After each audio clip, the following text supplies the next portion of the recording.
With the lion's share of the killing done beyond the bastion, one exalted bloodthirster marches his army deeper into Cathay.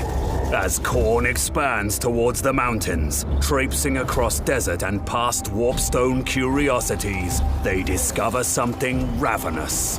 The most powerful and brutal of Khorne's warriors, exalted bloodthirsters live only to end lives and harvest skulls.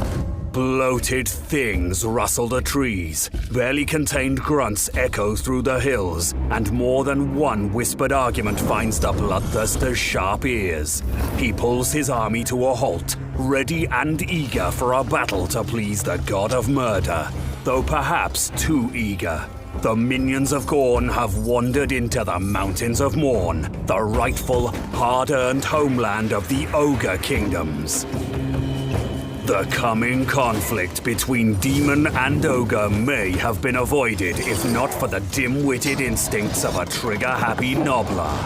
Witnessing the premature firing of the scrap launcher rouses the thuggish instincts of the poorly concealed ogres, who lose all semblance of order and descend upon the demons, largely mistaking them for edible man-things. Scrag the Slaughterer is the insane leader of this rabble, who style themselves the Disciples of the Maw.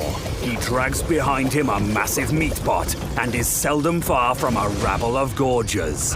His followers revere him as the legendary prophet of the Great Maw.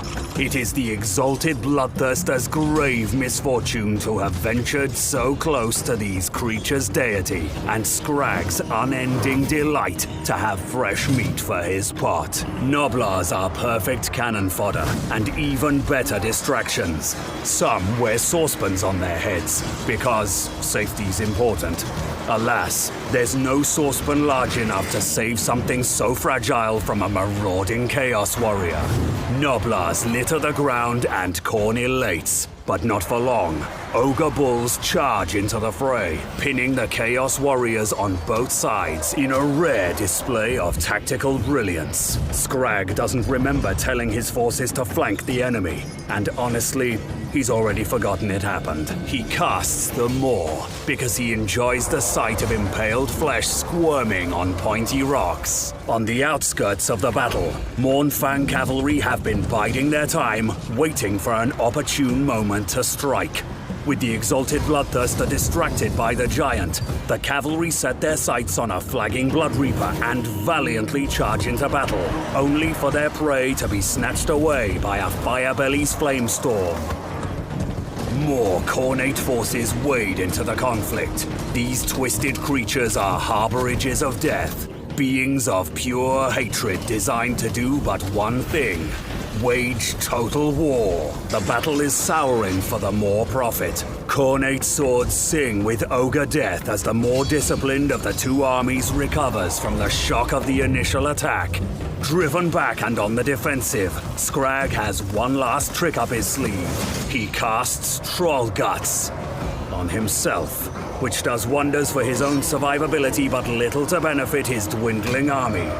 Scrag's true ace in the hole, a rampaging Stonehorn and a fresh wave of trusty Gorgers are more than enough to even the odds. For what Scrag the Slaughterer and his ogre kin lack in tactical prowess, they more than make up for in brute strength and raw power.